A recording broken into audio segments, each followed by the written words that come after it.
Good evening. Welcome to HealthQuest. I'm Kelly Prince, and it's my pleasure to welcome all of you here. As with COVID-19 in general, many of us now have a lot of questions about the booster shots, which were recently approved by the FDA. And many of you who join us every month may remember our speaker tonight, Dr. Buddiga, who was here in March when we were first talking about COVID-19 vaccines. He has graciously agreed to share his time with us again tonight to talk about the boosters that are now available. By way of introduction, Dr. Buddiga places family first.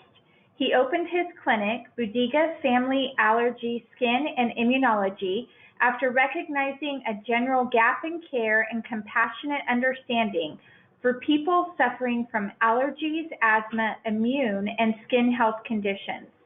This led him to impart unprecedented levels of diagnostic evaluation and early intervention treatments to help every child or adult he meets live a healthier and fulfilling life.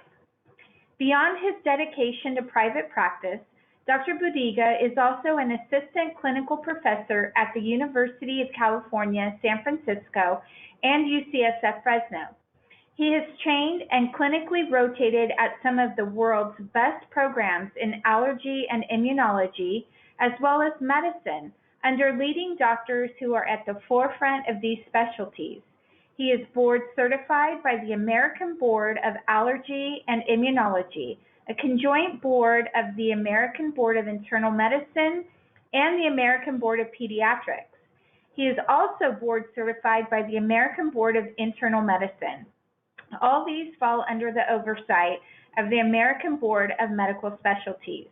He actively pursues the latest evidence-based technologies and treatment solutions to ensure he can continue to bring forth the best care that is current and up to date.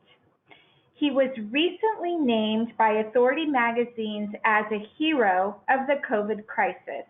Again, we welcome Dr. Buddiga. Thank you for being here with us tonight. Thank you for having me.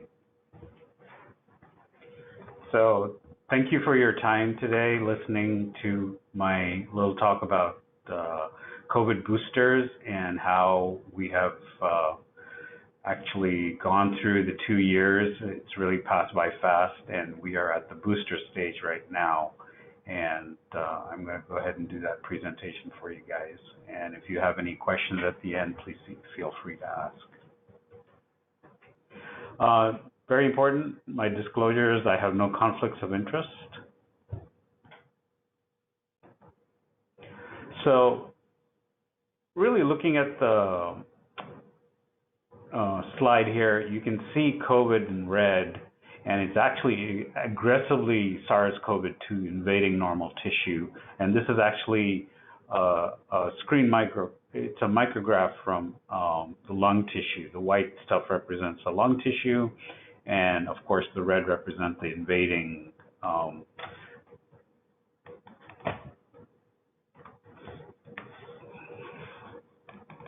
want to show you guys, right, the pointer. This is the invading virus, or the coronavirus right here, invading normal lung tissue. My goal today is basically to somehow advocate for the eradication of COVID in this world.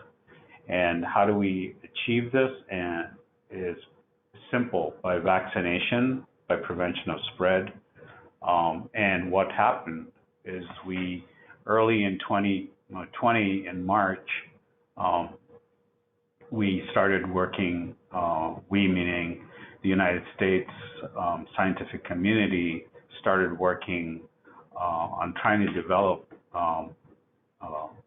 vaccines, top-of-the-line vaccines, with a new type of technology known as the mRNA platform technology, from which they derived a very good working vaccination. And not only one company, but multiple companies, and such as Pfizer, Moderna, in association with the NIH and with Dr. Fauci's team over in Maryland. And also Johnson & Johnson also came out with the adenovirus-based vaccine. and all three were very effective.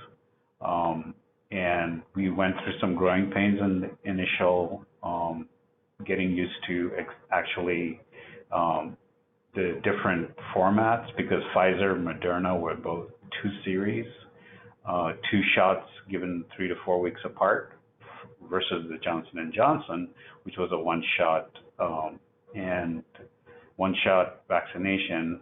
And then soon after we tested it on millions of people, we noticed that the Johnson & Johnson did have the FDA put a hold on it temporarily when there were adverse effects known as blood clots.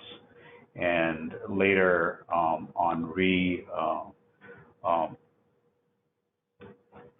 looking at the data all over again, the FDA approved it for resumption. So it resumed Johnson & Johnson in light of those adverse events. What is the success methodology? Vaccination is to control a pandemic, from an endemic to pandemic. There's only the success methodology is number 1, vaccination, limitation of close activities. That's why a lot of sporting events, we all have faced this and we all went through it together. And closing activities, masking was almost made mandatory in certain areas, and testing was very, very important.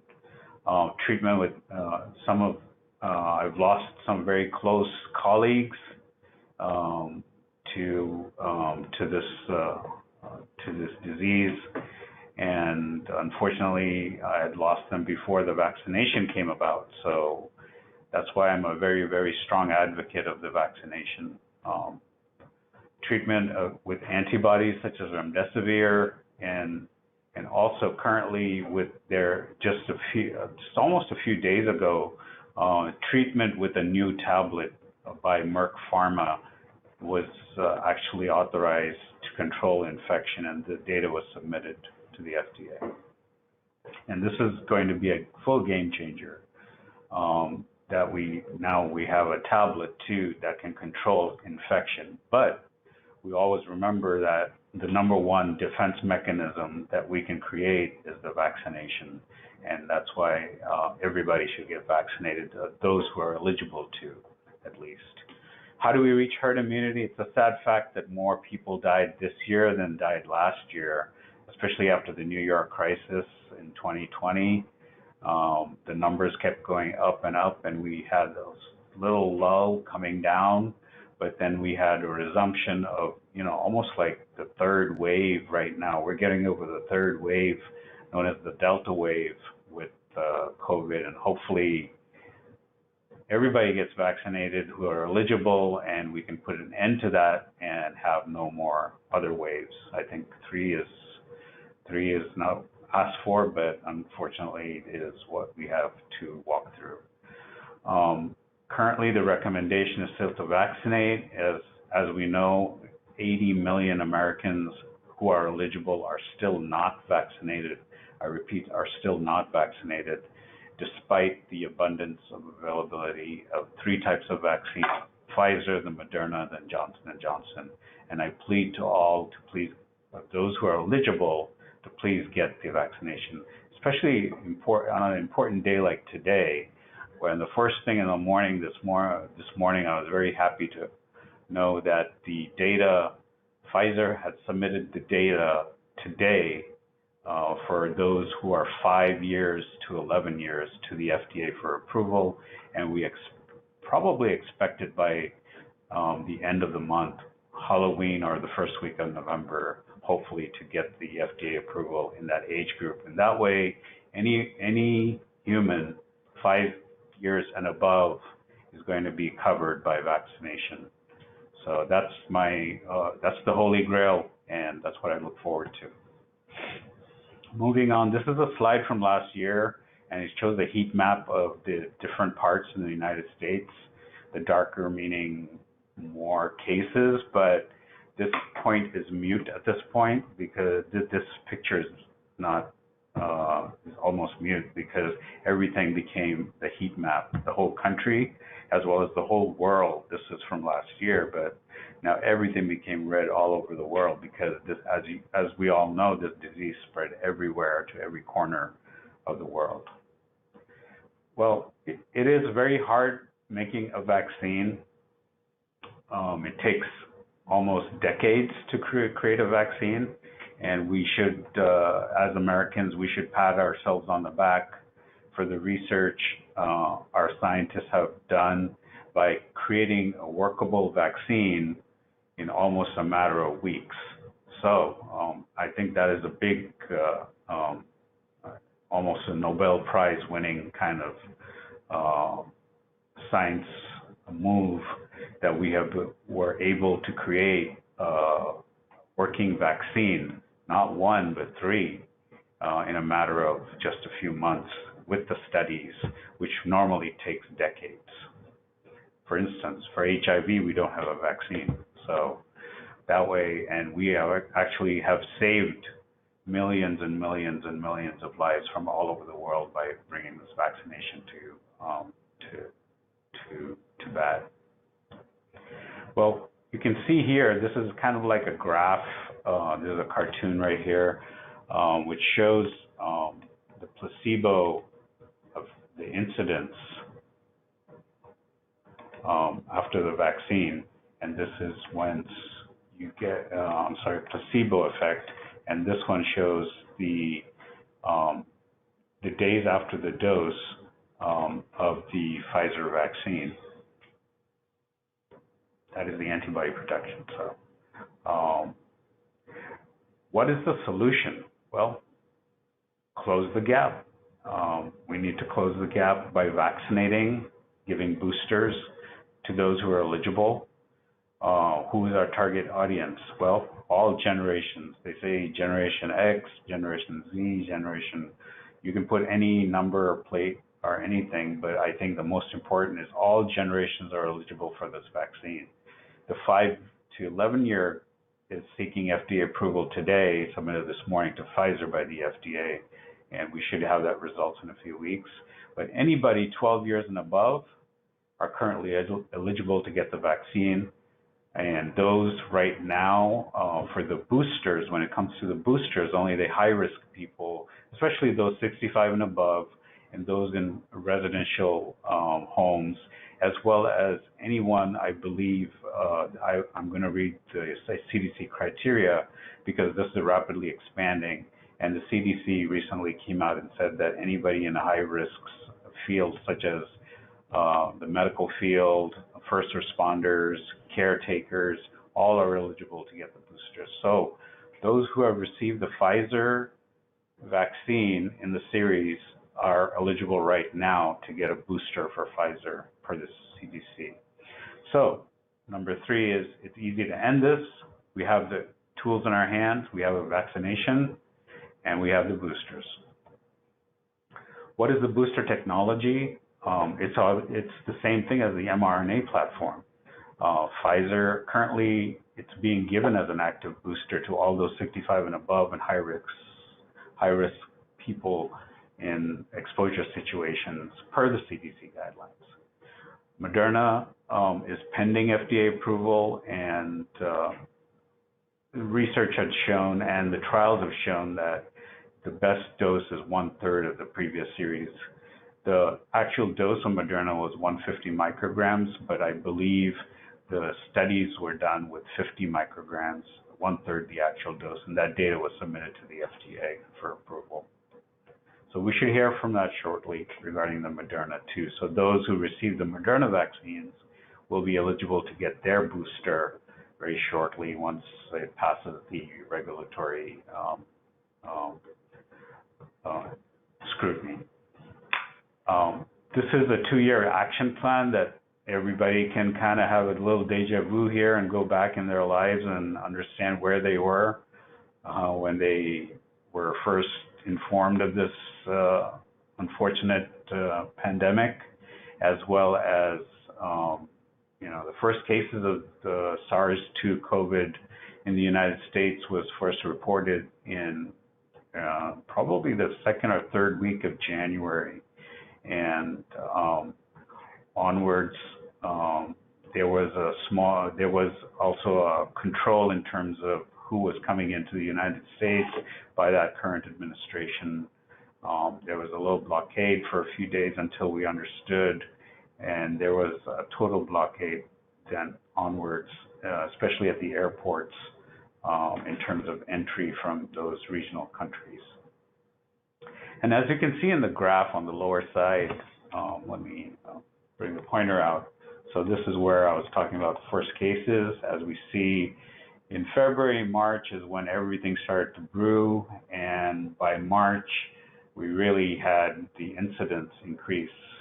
So therefore, March onwards, we understand that most of the schools, as well as other institutions of business, also were actually closed due to COVID. Immediately, the launch design of the vaccine was started. Trials were started, and by July and August, in that time frame, most of the trials had ended, and we were very lucky to have good results, almost about 80 to 90% effectiveness of the vaccine, both Moderna as well as Pfizer in this time range. So therefore, it was submitted to the FDA again right here. Excuse me, right here. And then it was approved on December the 8th of 2020, which is a little typo here, but it's 2020, December 8th, 2020, and the vaccine was accepted.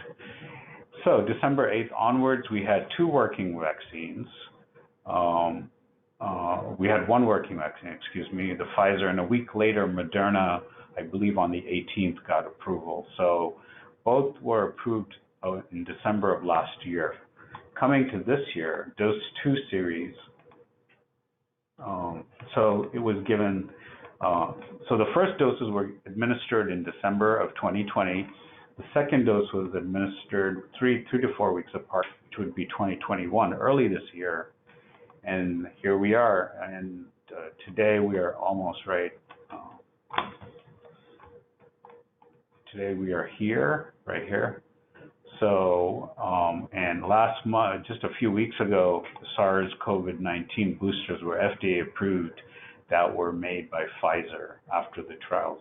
Moderna, we should get Moderna results very soon right here, and we have already resumed boosters. So we are in a very lucky situation now.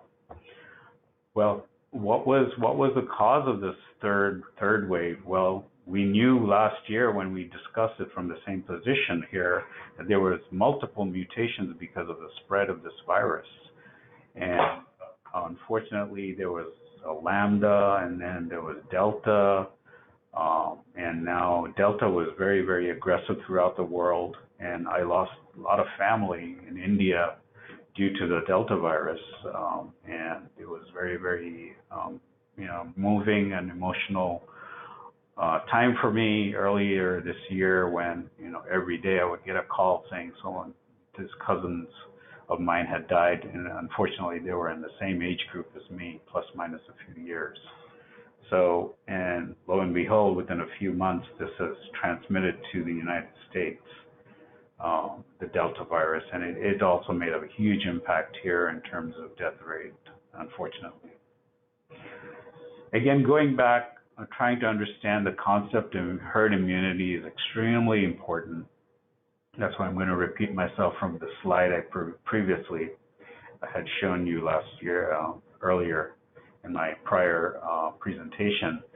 The reason why it's so important that we have a low R number is R number represents how much one person can transmit the infection. So in this case, it's R is equal to 1. So he sends it to that person, spreads it to one person, another person spreads it to another person.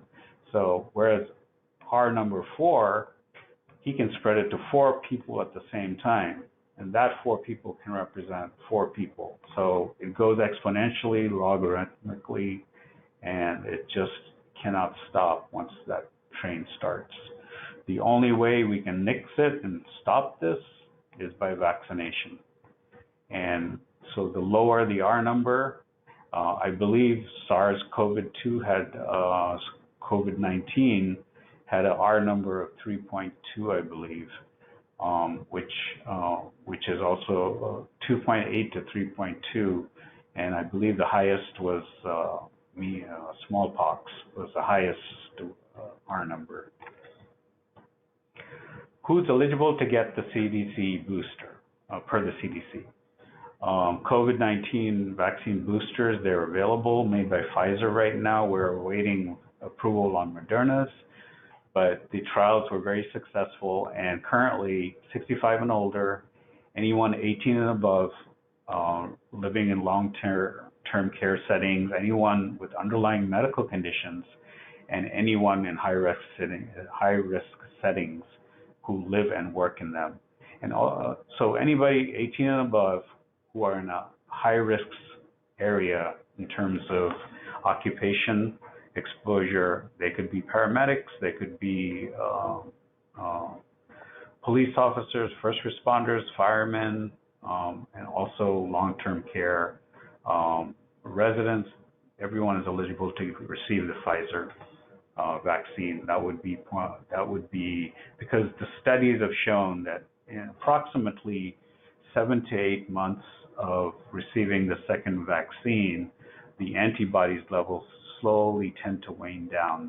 That is why we are here today in the situation where a booster is required to be given, at least in a time frame of 7 to 8 months after your second Pfizer vaccine.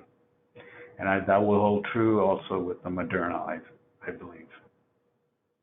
So in summary, this pandemic can be stomped out if all of those who are eligible get vaccinated.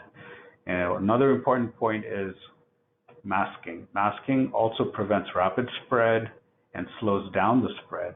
So these are some of the steps that we can take and may result in a happy and safe 2022. And we are looking at probably mid-2022 when everything becomes safe if we take action today. And I plead to everyone to be safe. There's a little slide just to break the monotony from Oronzo, Italy. These are places we can go, but the pandemic has to end. And I want to thank you for your attention, and I'm open for questions, Q&A, and I want to also give special thanks to the County of Fresno, Department of Public Health, Dr. Wara and team, Derek and everybody else who supported us in distribution of the vaccine. I personally vaccinated hundreds and hundreds of people here in Fresno, and I was very happy to be able to be put in that position with their support. You can also follow me in LinkedIn and at Dr. Praveen Buddiga on Instagram. And again, thank you, and I'm open to Q&A. And this is Kelly. I just realized that I forgot to mention there is a handout tonight. So if you're interested in having a copy for yourself, just check that out in the GoToWebinar toolbar under handouts. And likewise, if you have a question for Dr. Buddiga, go ahead and type it into the question box, and I'll be reading those for him. So first question is, what is your opinion about the pill from Merck instead of a booster? You touched on that a little bit. I'm a strong advocate of the vaccination, and the pill or the tablet from Merck is only if you have already actually acquired the infection. So it's too late at that time. I mean, it does help. Definitely, the tablet helps to reduce the extent of the infection in terms of preventing possible hospitalization and possible death. But, it's very difficult to say this is brand new. And the first thing is you don't want to be put in a position where you have to get the medicine or the tablet. You want to be protected with your own innate antibody protection by the immunization. That is the first line sort of defense from the immunology standpoint. So I would highly advocate for the vaccination. This is a question that I had, so I'm glad that somebody asked this question. Can you get the flu shot and the booster shot together or at the same time? That's a very good question, and I get this question very often. Being an allergy specialist and immunology specialist, I give a lot of allergy shots, and patients ask, "Can I get the flu shot, allergy shot, and the COVID shot on the same, at least within the same time frame?"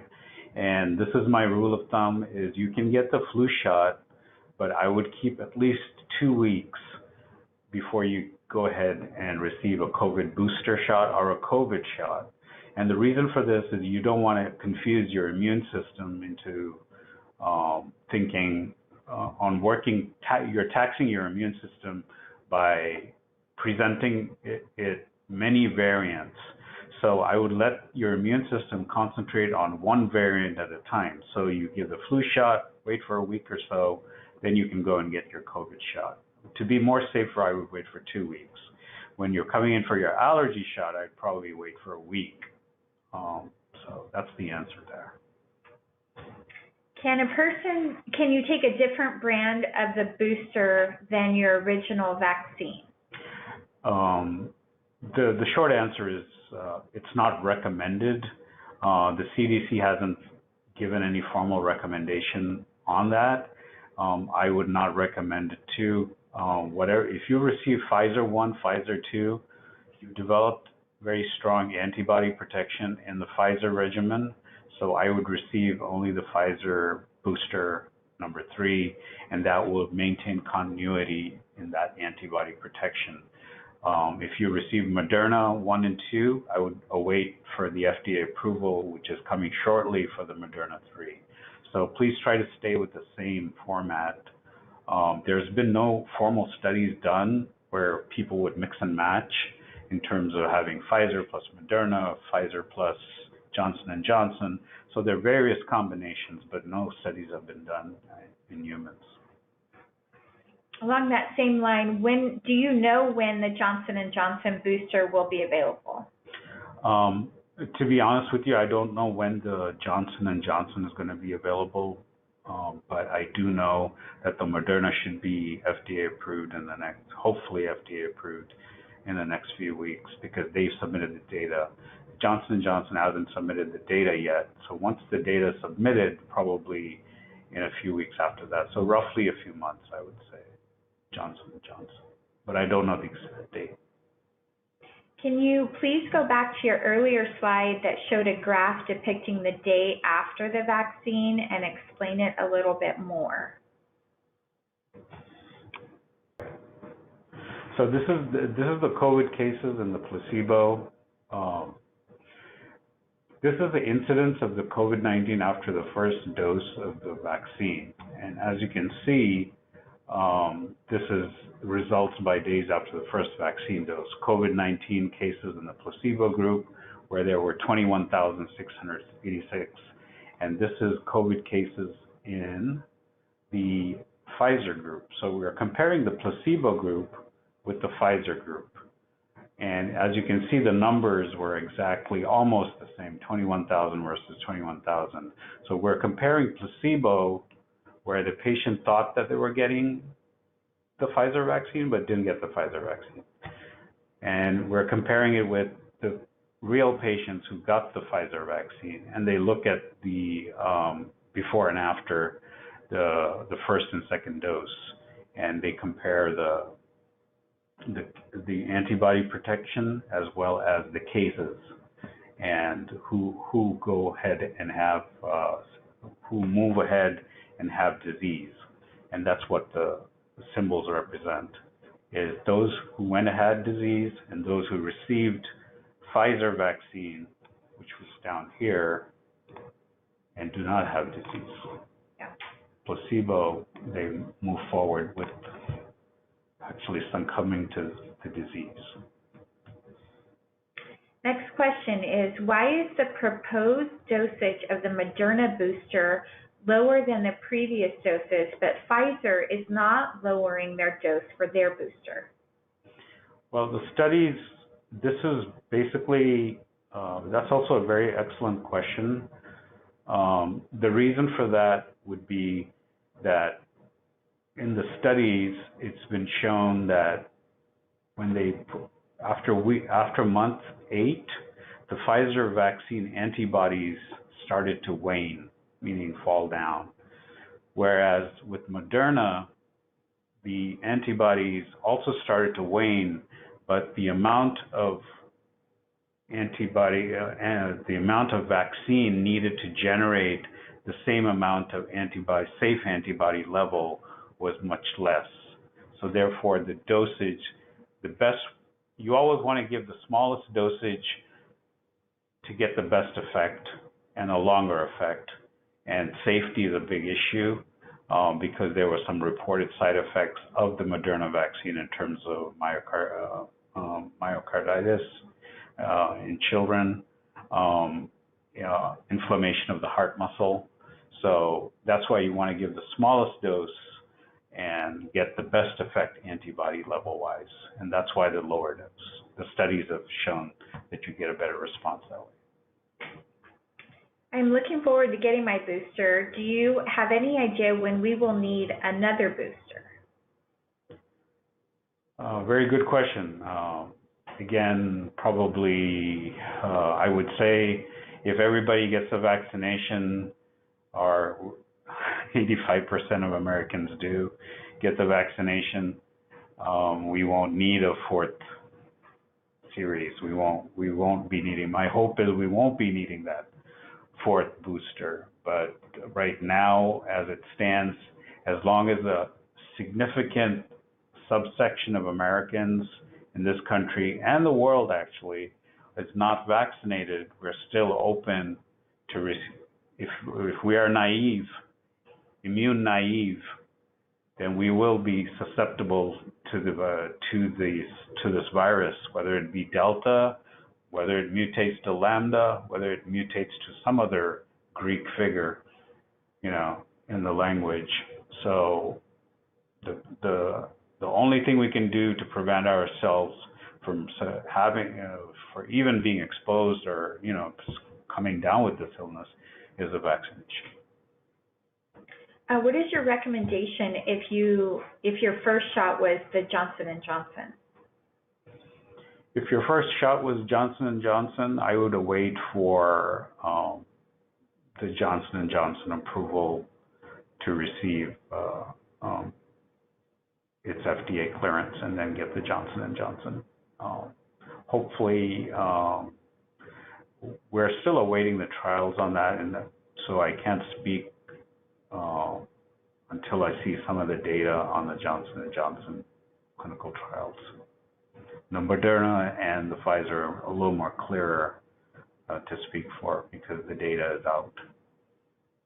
I received my second dose Pfizer in January of 2021, had COVID in August of 2021.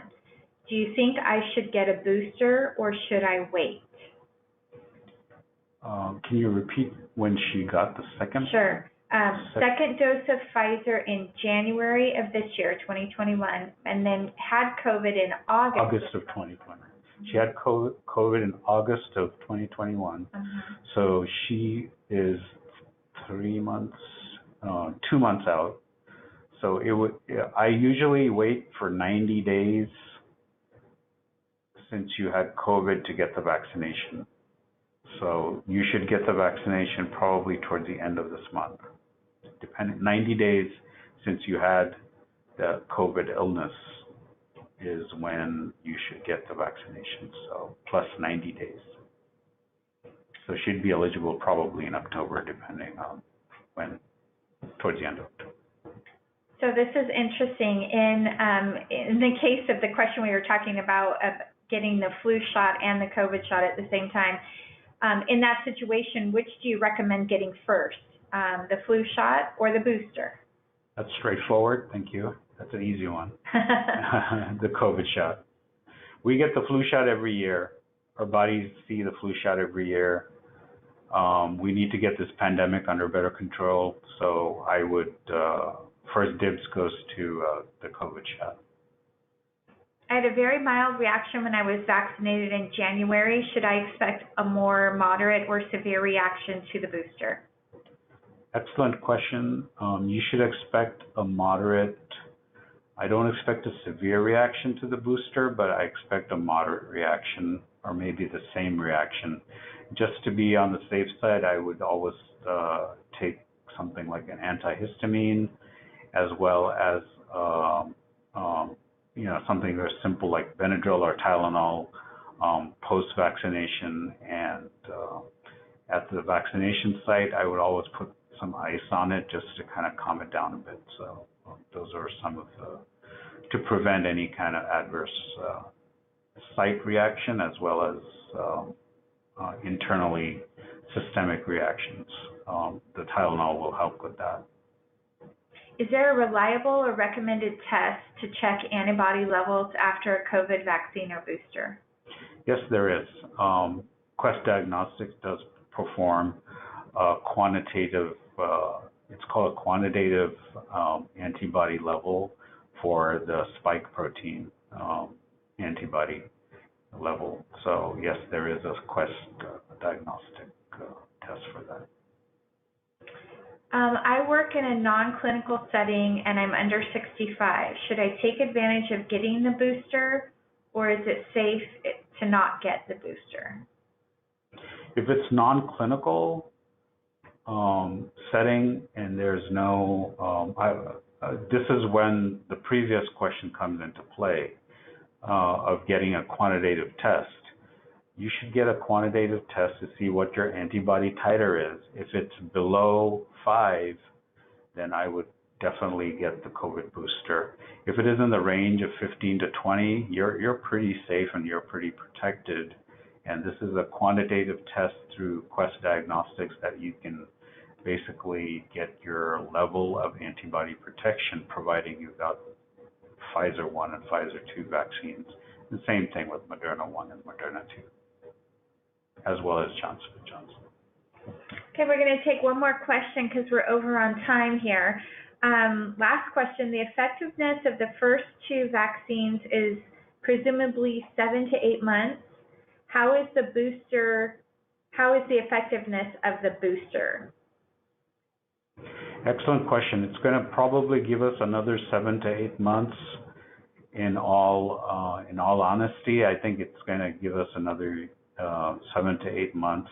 That's why it's very important that everybody gets vaccinated, series 1 and 2 of the Pfizer vaccine, and gets the booster of those who are eligible. As you know, this morning the FDA has received the data for the 5 to 11 age group, and once they get their approval, we should be on our way home in terms of getting the whole population vaccinated, and hopefully have a safe and a good 2022, and try to resort to come back to as normal as we can possibly be with the whole family vaccinated. Thank you again. Getting several comments here thanking you, Dr. Buddiga, and I agree. Thank you for being with us tonight. So many people are saying thank you. They appreciate you taking time and that it was great information. So I agree with that, and thanks again to all of you for joining us. Thank you. A quick note that our next webinar will be on Thursday, November 4th at 6 p.m. with cardiothoracic surgeon Dr. Heidi Reich, who will give a talk about treatment of heart valve problems in the COVID-19 era. So thanks again, everyone. Thanks for being here. Good night.